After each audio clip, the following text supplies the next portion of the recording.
I have a lot of animals. I love animals, and I've put my doggies in a lot of my videos. I have Princess and Duke, the two Dobermans, and Jack in the Dream Lover video. They're in there, but for like 2 seconds. And then in the new video, they're featured stars. Princess is the one with the green outfit on and the deer antlers. She wasn't too happy about those, but she was a good sport.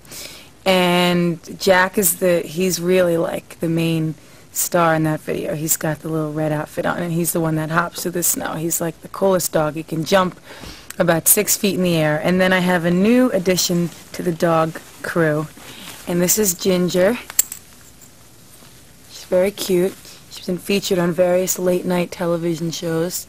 It was really an interesting experience to write Christmas songs on this album as opposed to just writing, you know, regular songs, because you kind of have to put yourself in a really, you know, Christmassy state of mind, and really, you know, or, you know, depending on the song. I wrote some songs that were more like, almost like, you know, I wrote one that's almost like a hymn called Born on This Day, and then I wrote, you know, a much more fun one called All I Want for Christmas Is You, and then I wrote one called Miss You Most at Christmas Time, which is more kind of a sad Christmas song.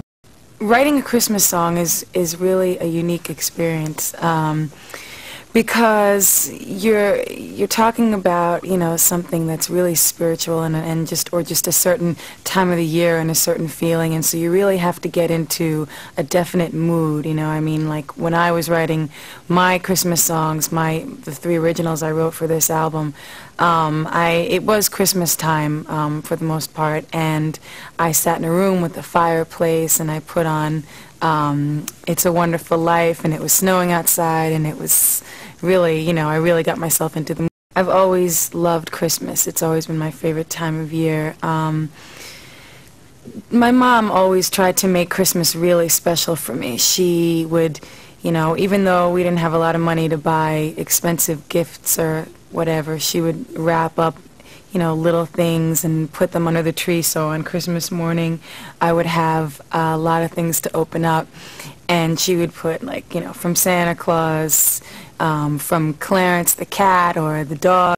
I think I'm definitely a very spiritual person, not necessarily a very religious person in a structured way, but I really am a very spiritual person, and that's why I think my vocals on this album are probably my most heartfelt and authentic vocals, meaning that when I listen to it, I know that I was really feeling it when I sang it. And a lot of it is because, you know, a lot of the stuff we did, a lot more gospel influenced things and vocal arrangements. I mean, I do that all the time, but with this we did real, you know, some real gospel songs, so it was a lot of fun.